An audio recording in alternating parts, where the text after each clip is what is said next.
Bonjour tout le monde. Dans cette nouvelle présentation, on va essayer de terminer ce qu'on a commencé dans la première, à savoir l'organisation des données statistiques, où je vais présenter les fréquences cumulées. Par la suite, on va passer à la représentation graphique appropriée à chaque type de variable statistique et on finira avec la fonction de répartition qui est utile dans le calcul des proportions. Commençons par définir les fréquences cumulées.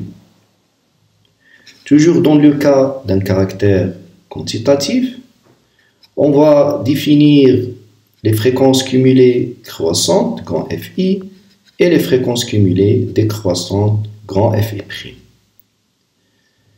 Donc, la fréquence cumulée croissante, grand Fi, pour la modalité Xi, est la somme des fréquences des modalités inférieures ou égales à Xi, c'est-à-dire grand Fi égale la somme de k égale à 1 jusqu'à I de la fréquence Fk.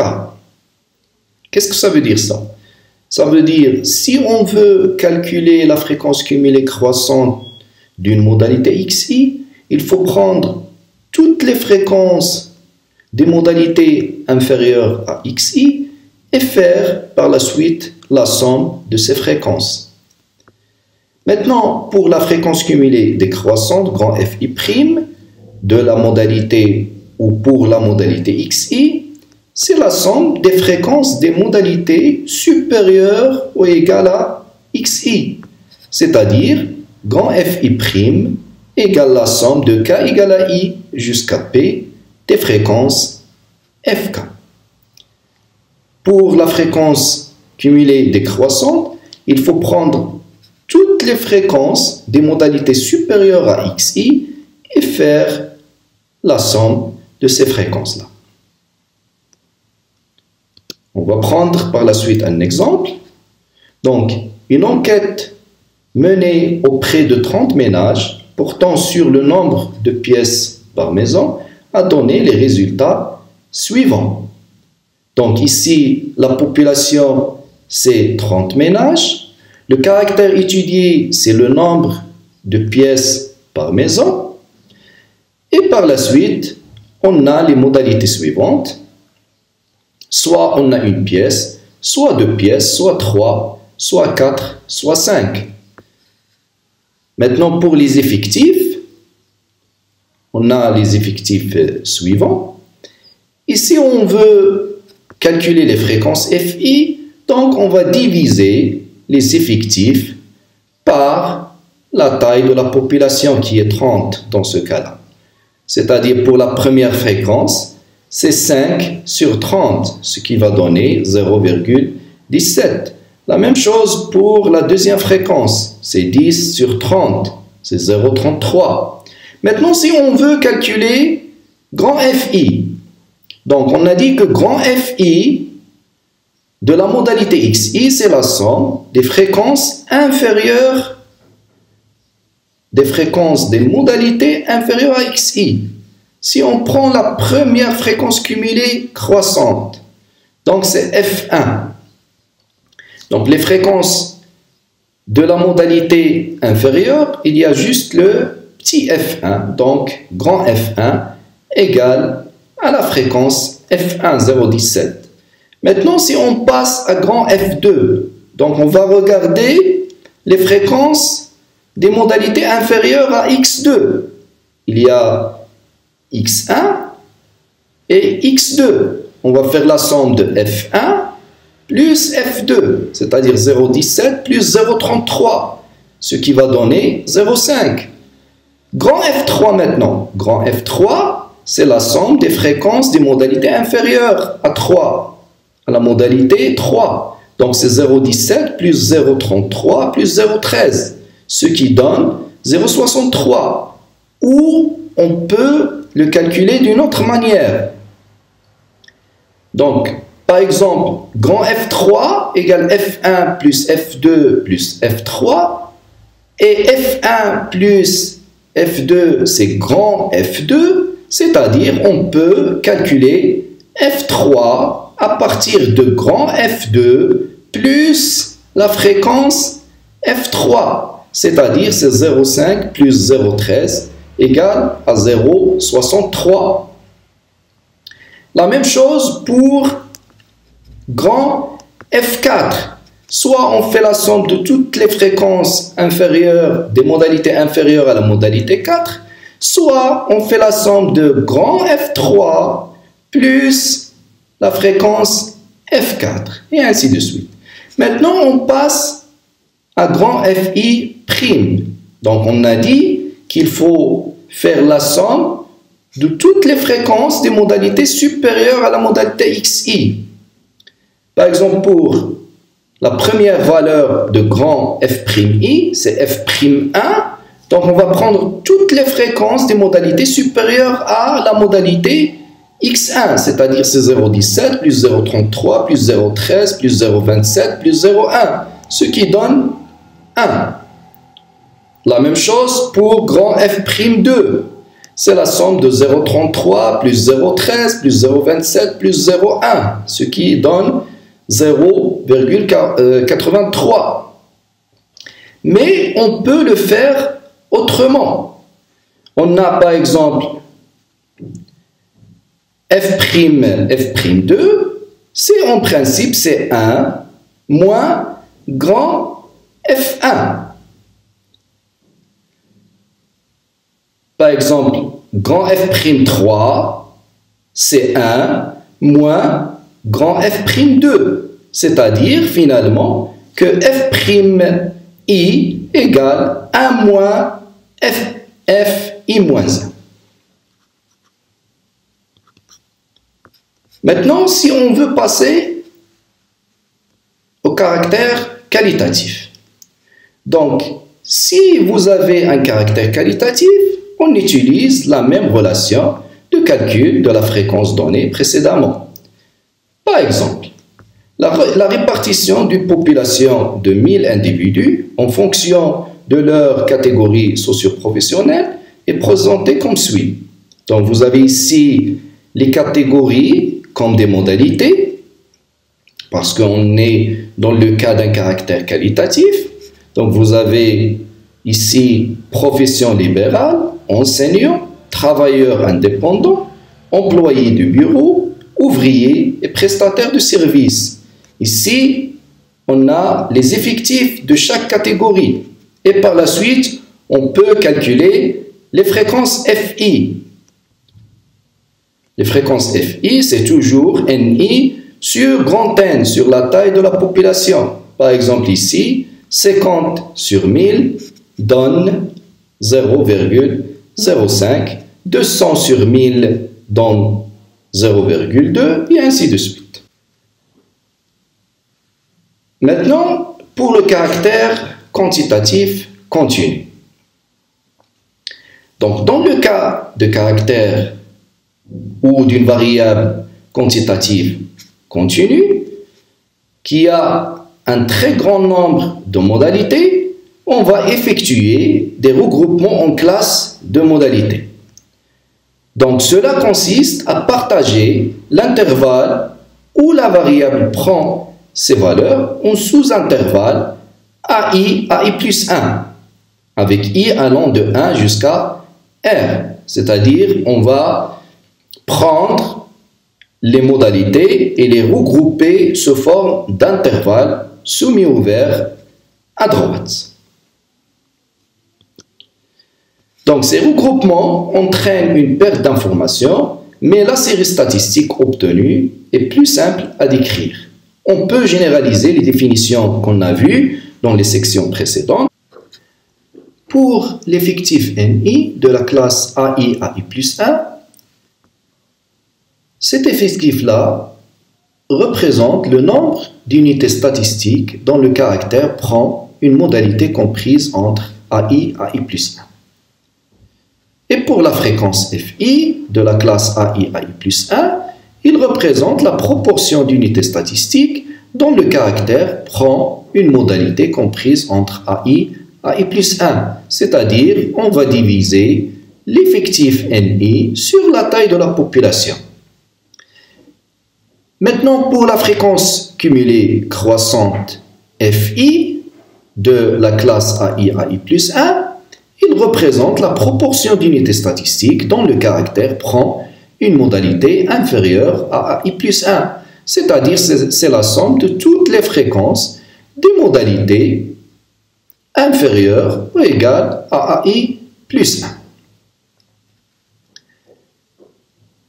Et pour la fréquence cumulée décroissante grand Fi' de la classe AI plus 1, c'est la proportion d'unités statistiques dont le caractère prend une modalité supérieure ou égale à AI.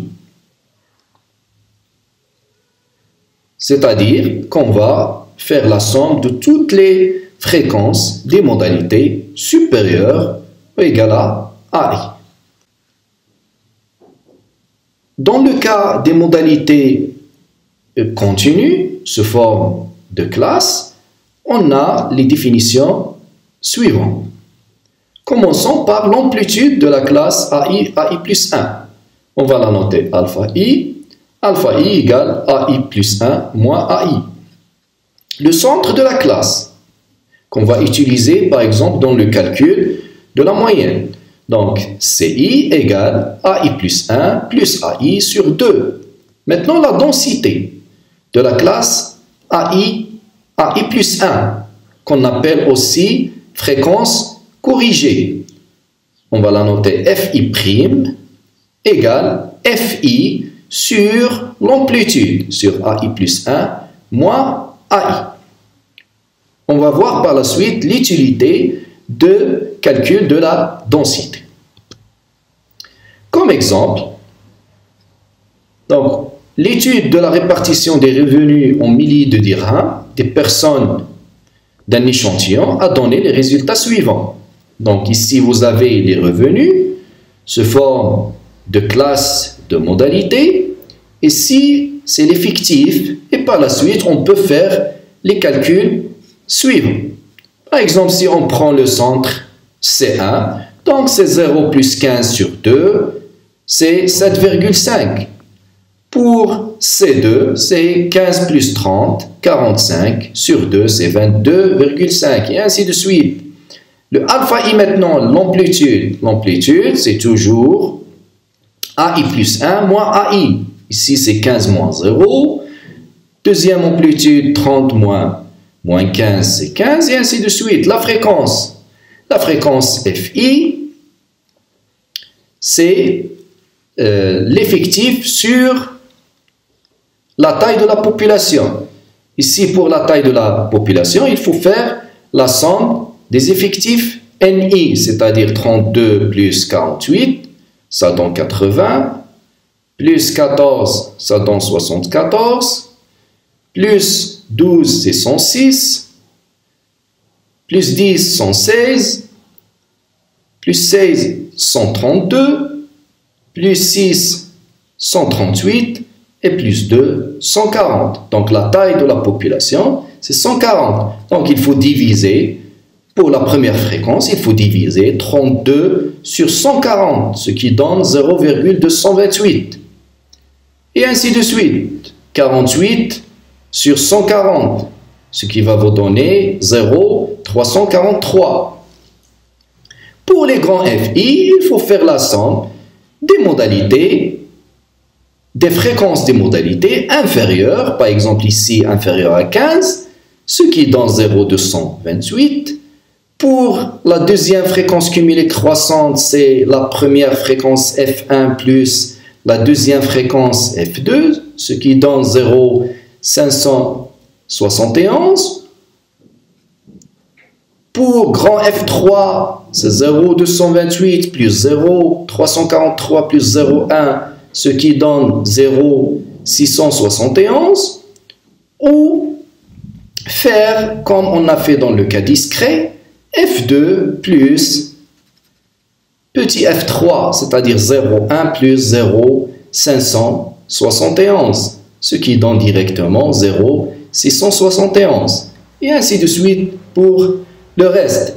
Maintenant, pour grand F et prime, il faut faire la somme des fréquences des modalités supérieures à la valeur qu'on veut calculer. Par exemple, la première valeur, Fi', c'est-à-dire F'1, c'est la somme de toutes les fréquences supérieures à cette modalité-là, ce qui donne la somme des Fi qui est 1. La deuxième valeur, c'est la somme des fréquences F2 plus F3 plus F4 plus F5 plus F6 plus F7 plus F8, ce qui donne 0,761, ou faire 1 moins la valeur F1, c'est-à-dire c'est 1 moins 0,228. Pour grand F'3, donc grand F'3, c'est 1 moins grand F2, ce qui donne 0,428. Et vous faites le calcul pour le reste des modalités.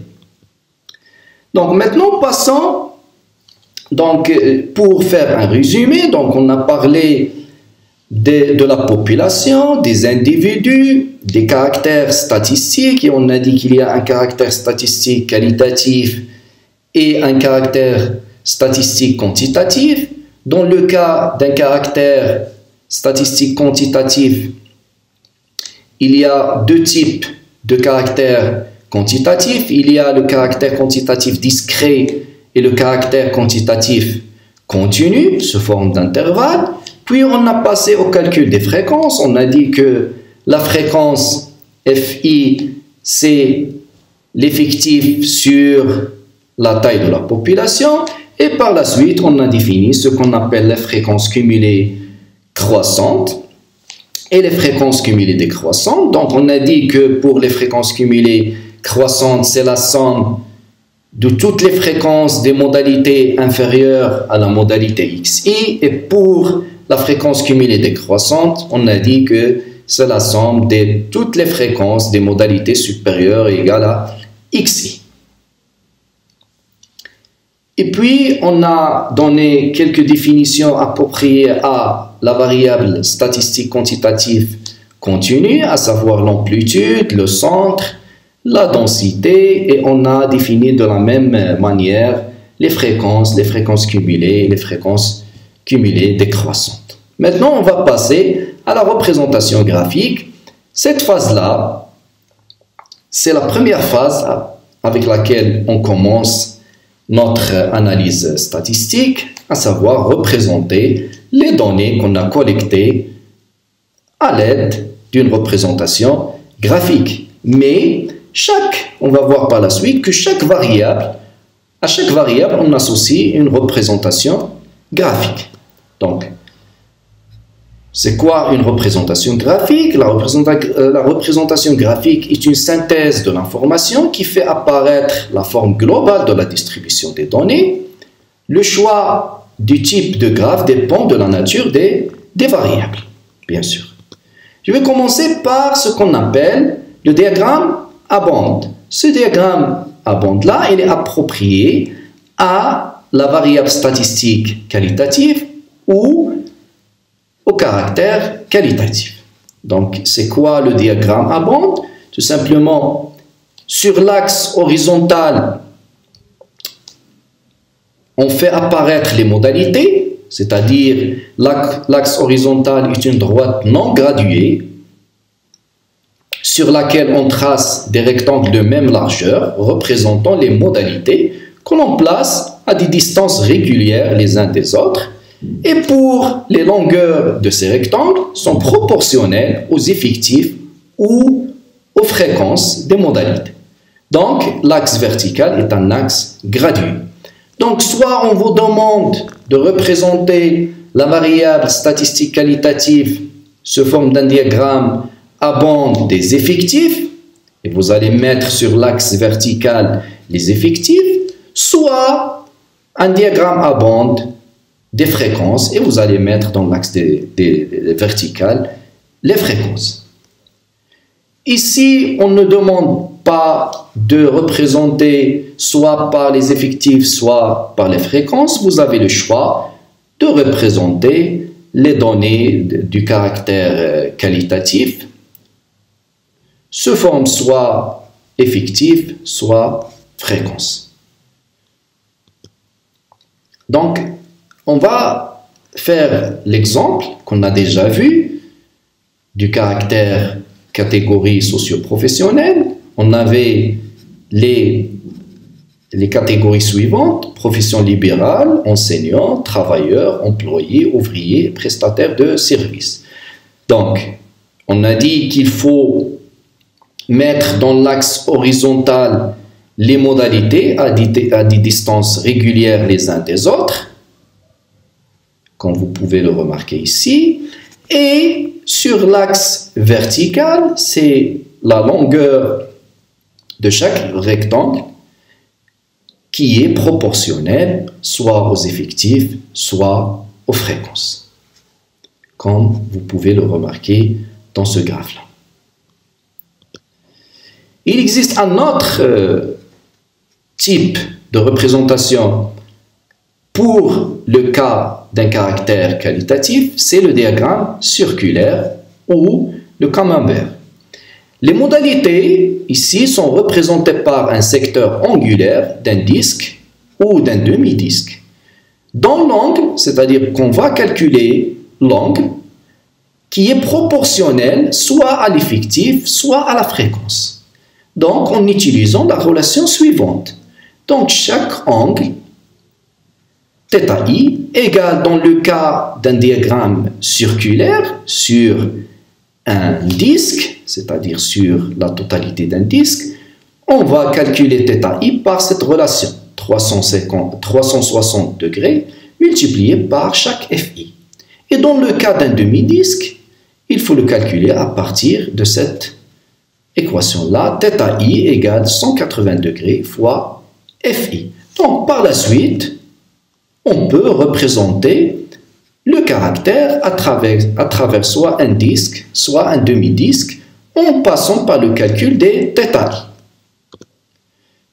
Donc, je représente ici les différentes catégories socio-professionnelles dans le cas de l'exemple des catégories socio-professionnelles. Donc, on a essayé de faire la représentation sur la totalité d'un disque. Donc, on a passé par le calcul des angles de chaque catégorie en respectant cette relation-là. Et par la suite, on va représenter chaque catégorie par un angle.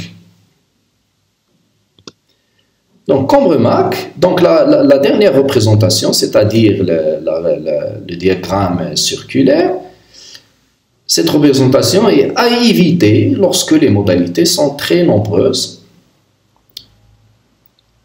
puisque tout simplement vous aurez un nombre très grand d'angles et la représentation ne sera pas représentative des différentes modalités du caractère qualitatif. Donc maintenant, on va passer au caractère quantitatif discret en commençant par le diagramme en bâton.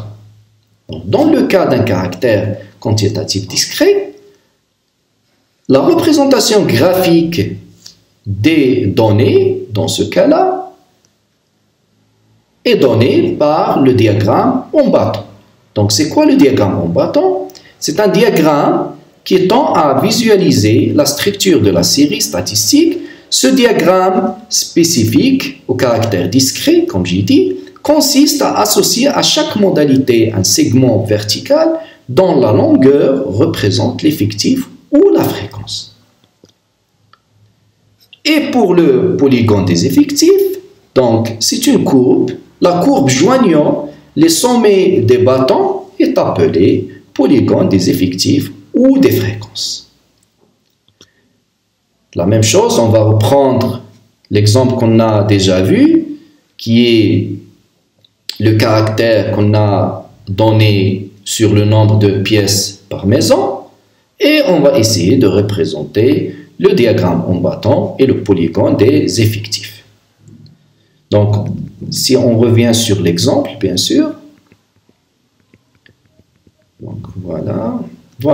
Donc, vous avez 5 modalités qui représentent le nombre de pièces Et vous avez les effectifs, bien sûr, et on a calculé aussi les fréquences. Donc, on va représenter ces données-là par le biais du diagramme en bâton.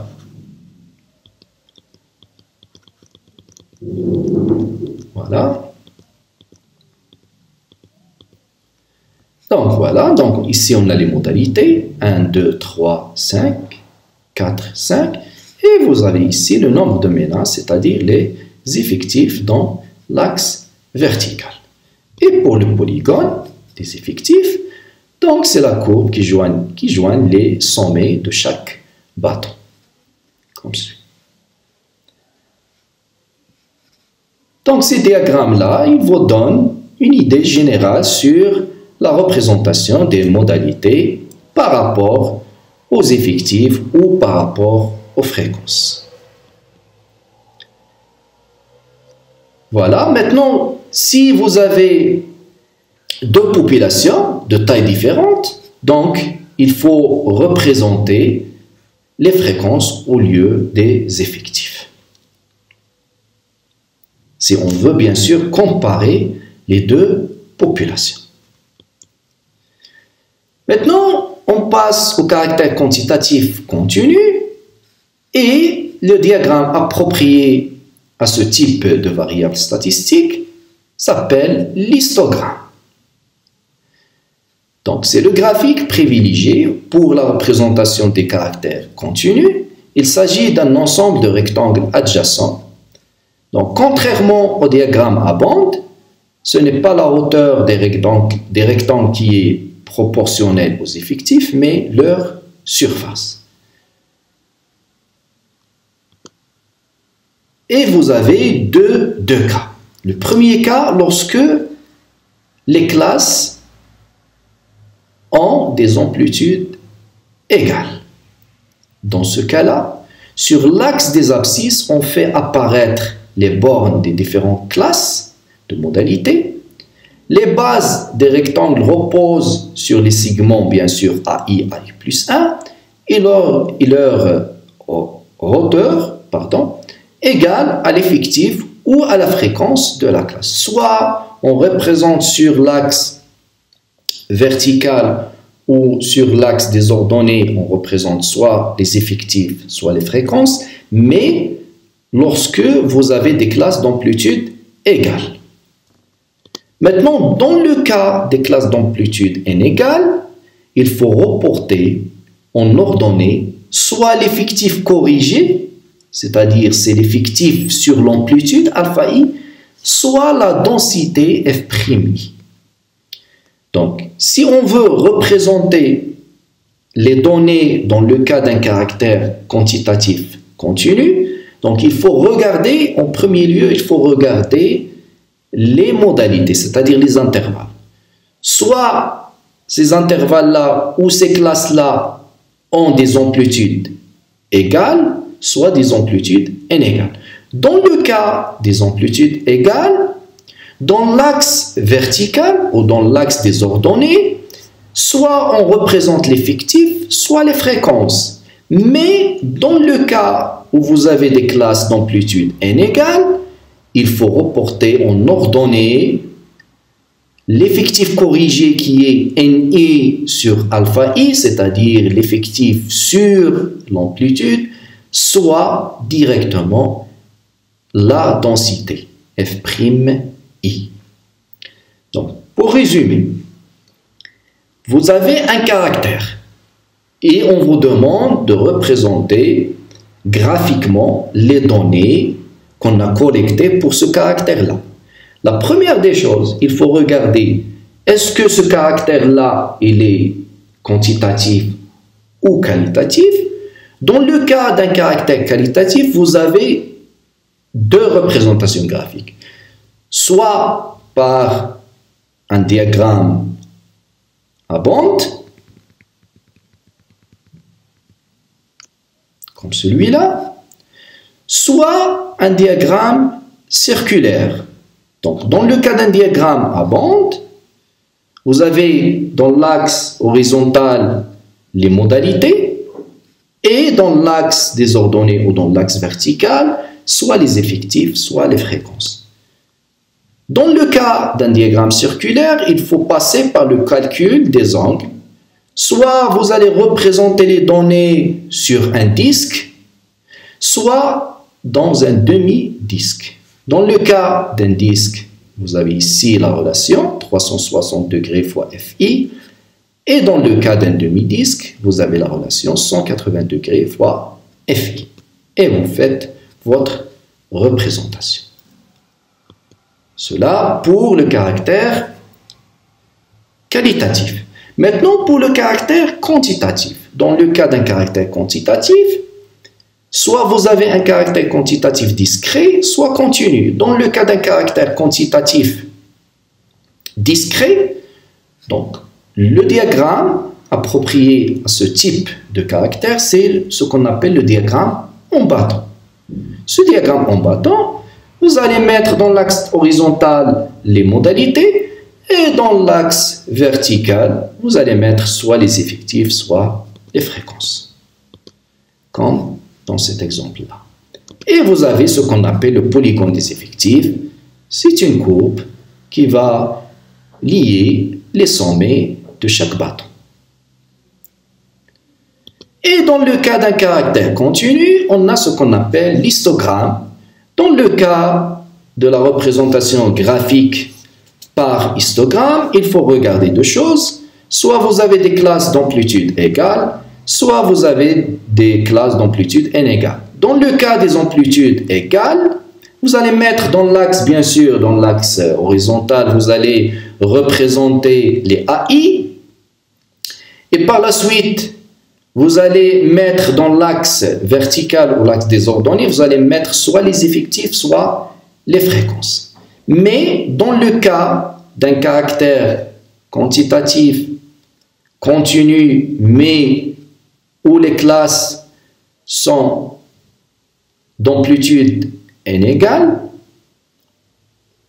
alors vous allez mettre dans l'axe vertical les effectifs corrigés, NI sur l'amplitude alpha I, AI plus 1 moins AI, soit vous allez mettre les densités.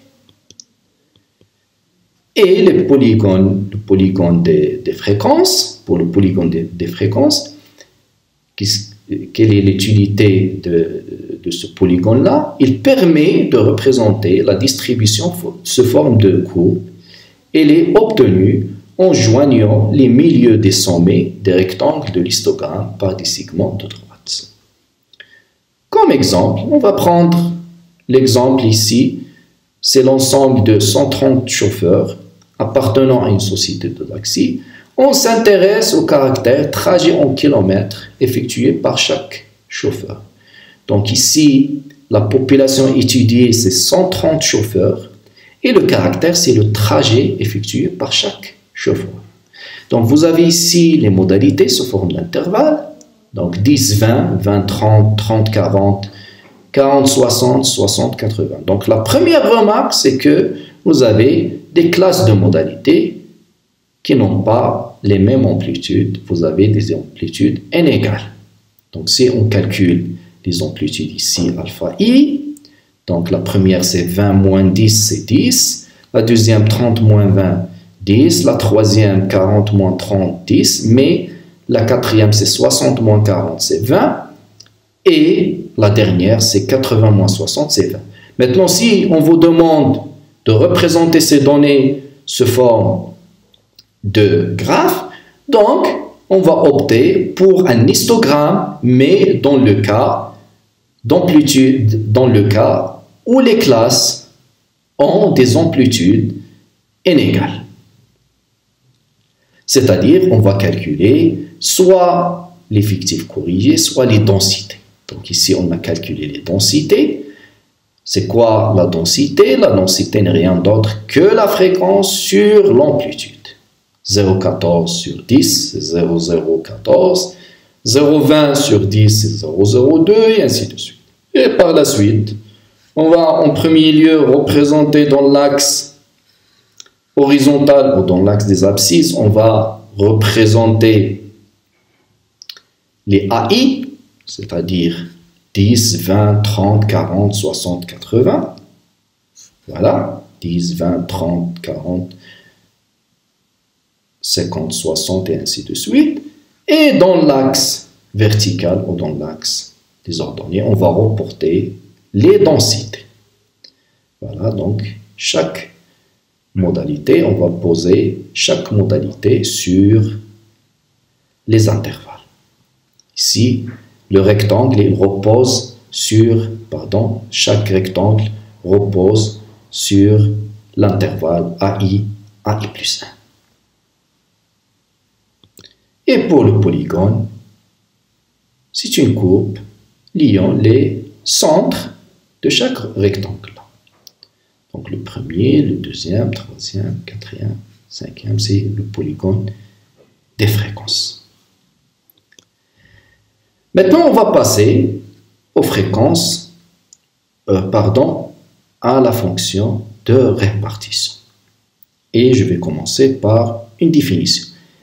Mais avant cela, je vais poser la question suivante. Je reviens par exemple, sur cet exemple-là. Si on pose la question, par exemple, quel est le pourcentage, ou quelle est la proportion des chauffeurs qui ont parcouru un trajet inférieur à 30 km. Donc, la première des choses, inférieure à 30 km, donc, c'est la somme de F1 plus F2, c'est-à-dire c'est grand F2. Grand F2, c'est 34%. Donc, 34% des chauffeurs ont parcouru un trajet inférieur à 30 km. Maintenant, si on pose la question, donnez la proportion des chauffeurs qui ont parcouru, par exemple, un trajet inférieur à 22 km. 22 km. Donc, ici, ce 22 km ne représente pas une extrémité d'une modalité, c'est-à-dire ne représente pas un AI. Les AI sont les extrémités de chaque modalité ou chaque classe de modalité. Donc, pour calculer cette proportion, on fait appel à la fonction de répartition, c'est-à-dire on va calculer f de 22. Dans cette section, on va vous donner la relation pour calculer cette proportion. Donc, si on veut, la fonction de répartition, c'est une généralisation de calcul des fréquences cumulées. Définition. La fonction de répartition empirique d'un caractère quantitatif est une application de R dans 0,1. À chaque valeur x appartient à R, on fait associer le f de x. Le f de x là n'est rien d'autre que la proportion d'individus de la population ayant une valeur de caractère inférieure ou égale à x. Dans le cas d'une variable statistique discrète, la fonction de répartition est donnée par cette formule-là. 0, c'est x inférieur à x1, parce que pour un x inférieur à x1, il n'y a pas d'effectif, c'est-à-dire 0. 0 sur grand N sur la taille égale à 0. Ici, pour un x entre x1 et x2, vous avez effectif n1, donc n1 sur grand N, c'est grand F1.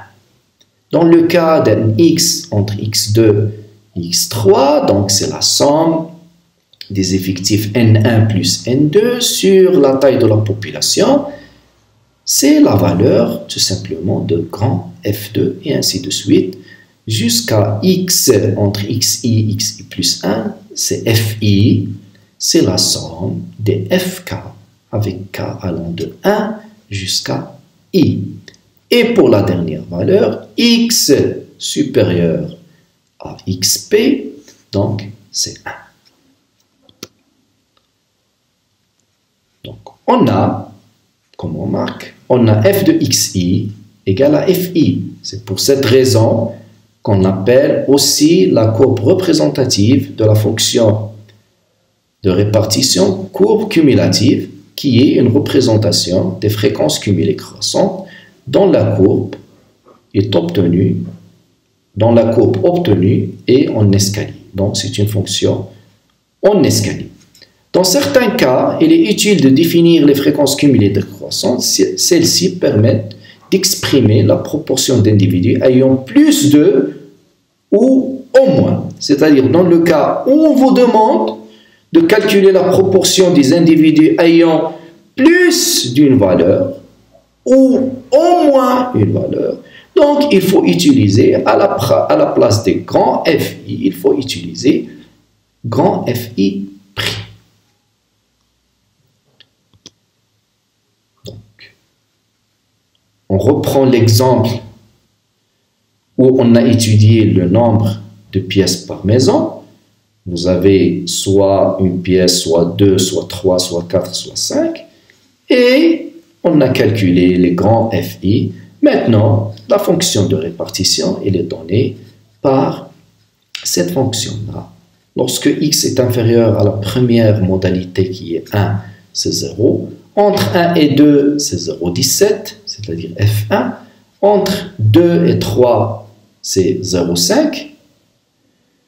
F2 et ainsi de suite. Pour la représentation ou pour donner un exemple, par exemple, si on vous demande de calculer la proportion de ménages qui ont un nombre de pièces inférieur ou égal à 3, c'est-à-dire c'est f de 3 c'est f de x3, qui est f3, qui est 0,63%. Maintenant, si on regarde notre exemple, on va dire que 50% des ménages étudiés ont plus de 2 pièces par maison, au sens large, et donc 50% des ménages ont au moins 2 pièces par maison. Pour la courbe cumulative, parce que ici vous avez F2 c'est 0,5, donc soit vous avez 50% de la population en plus de 2 pièces par maison, soit on va dire que 50% des ménages ont au moins 2 pièces par maison. Pour la courbe cumulative, elle est donnée par cette représentation. Donc on a dit que lorsque on est un x inférieur à 1, c'est 0. Entre 1 et 2, on a dit que c'est 0,17. 0,17. Entre 2 et 3, c'est 0,5. C'est 0,5 ici. Pardon, c'est 0,5. Et ainsi de suite. Donc, cette représentation ou cette courbe cumulative est là, la forme d'un escalier. Maintenant, pour le cas d'une variable statistique continue. Donc, dans le cas d'une variable statistique continue, on a les modalités sous cette forme-là. C'est-à-dire A1, A2, A2, A3 et AN-1, AN. Donc, on a en premier lieu f de A1 égale à 0 et pour chaque AI, on a f de AI égale fi-1 et pour la dernière valeur, f de AN égale 1. Et on peut démontrer que quel que soit x appartient à AI, AI plus 1, on a f de x égale fi-1 plus fi-1 sur AI plus 1 moins AI multiplié par x moins AI. C'est-à-dire, si on veut calculer une valeur f de x, on cherche en premier lieu l'intervalle où x appartient et par la suite, f de x égale fi moins 1 plus fi moins 1 sur ai plus 1 moins ai, x moins ai. Ou sous forme explicite, donc 0, x inférieur à A1, entre A1 et A2, c'est f1 parce que c'est fi moins 1, donc fi moins 1 c'est 1 moins 1, c'est f0, c'est 0, plus f1 moins f0, c'est 0, c'est-à-dire qu'est-ce qu'il reste f1 sur A2 moins A1, x moins A1 entre A2, A3. Donc fi moins 1 c'est 2 moins 1, c'est f1, plus fi moins fi moins 1, fi c'est f2, moins fi moins 1 c'est 2 moins 1, c'est f1, sur A3 moins A2, multiplié par x moins A2. Et pour x appartient à ai plus 1, vous avez, c'est fi moins 1 plus fi moins 1 sur ai plus 1 moins ai, multiplié par x moins ai. Et pour la dernière valeur, x supérieur à n, c'est 1. Donc, cette courbe, dans le cas d'une variable statistique continue, la courbe cumulative s'obtient en joignant les points d'abscisse, la borne inférieure de la classe, et d'ordonner la fréquence cumulée correspondante. Autrement dit, on joint les points de coordonnées AI, f de AI qui est fi moins 1. Dans notre exemple des chauffeurs de taxi, on va tout simplement faire apparaître les AI fi moins 1 dans notre repère et pour la suite, on fait joindre ces points-là AI fi moins 1. Donc voilà, donc la courbe cumulative, elle permet de lire pour toute valeur de x le pourcentage des taxis qui ont effectué, par exemple, dans cet exemple, un trajet inférieur à x km. Par exemple, si on revient sur 35 km, on fait la projection ici sur la courbe de 35 km et on fait projeter sur l'axe des ordonnées cette valeur-là. Il vous donne à peu près 50%, 0,5, c'est 50%. Donc, ce 50%-là de taxis ont parcouru, là de chauffeurs ont parcouru moins de 35 km. Mais pour une valeur exacte de cette proportion, il faut utiliser la fonction de répartition pour calculer f de 35, chose qu'on va pratiquer dans les exercices. C'est-à-dire, il faut chercher 35 dans quel intervalle il appartient. Première des choses, il appartient à un intervalle 30-40. Cet intervalle-là, 30-40,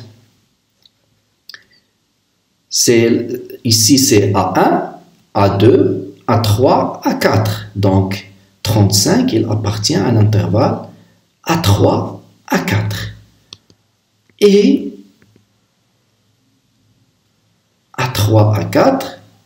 Et par la suite, je fais ici f de 35. Fi moins 1, c'est-à-dire A3, c'est F3 moins 1, c'est F2, plus F3 moins F2 sur A4 moins A3 multiplié par 35 moins A3. Et je calcule cette valeur-là à partir du tableau des fréquences cumulées croissantes et par la suite, vous aurez cette proportion.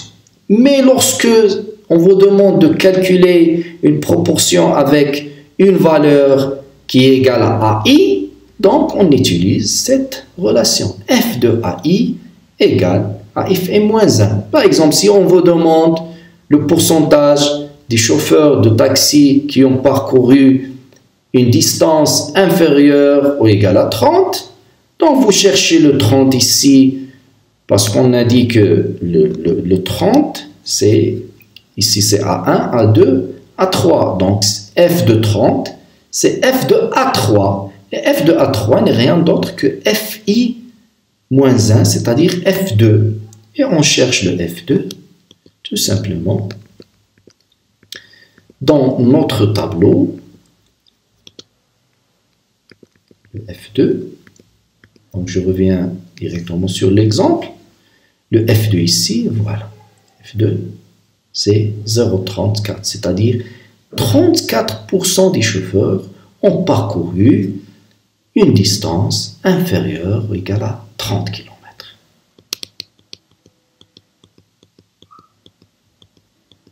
Donc voilà, donc, pour faire un résumé de cette première partie ou de ce premier chapitre, donc on a vu l'organisation des données statistiques, c'est-à-dire la population, les individus, le caractère, soit il est qualitatif, soit il est quantitatif, soit il est quantitatif discret, soit quantitatif continu. Donc on a vu comment calculer les fréquences cumulées, et par la suite, dans le cas d'un caractère quantitatif continu, on a vu comment calculer les centres des classes, les amplitudes, les densités, les fréquences cumulées croissantes et décroissantes. Puis on a passé à la représentation graphique.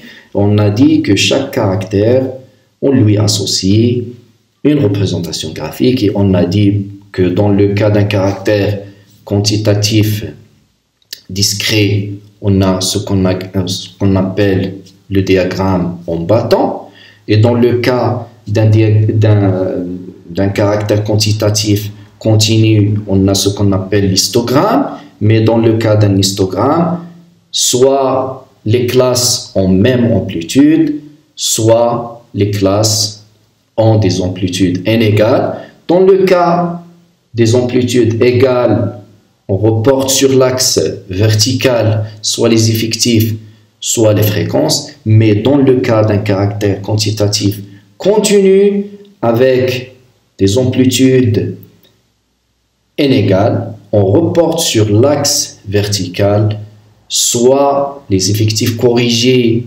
NI sur alpha I, soit les densités. Mais dans le cas d'un caractère qualitatif, on a la représentation graphique appropriée, on a ce qu'on appelle le diagramme à bande ou le diagramme circulaire. Et on a fini ce premier chapitre avec les fonctions de répartition. Et on a dit que cette fonction de répartition, il représente, ou là, il est utile dans le calcul des proportions, quel que soit le x. C'est-à-dire, on calcule la proportion des individus de modalité, de valeur inférieure à x appartenant à R. Et on a vu dans le cas discret comment représenter et comment définir cette fonction de répartition dans le cas discret. Et puis, on a passé à la variable statistique continue et on a donné la relation de cette fonction de répartition et on a fini par la représentation graphique de cette fonction, que ce soit dans le cas d'un caractère quantitatif discret par une fonction en escalier, soit dans le cas d'un caractère continu par une courbe de cette forme-là qui joint les points AI, FI, moins 1. Donc, merci pour votre attention et à la prochaine présentation.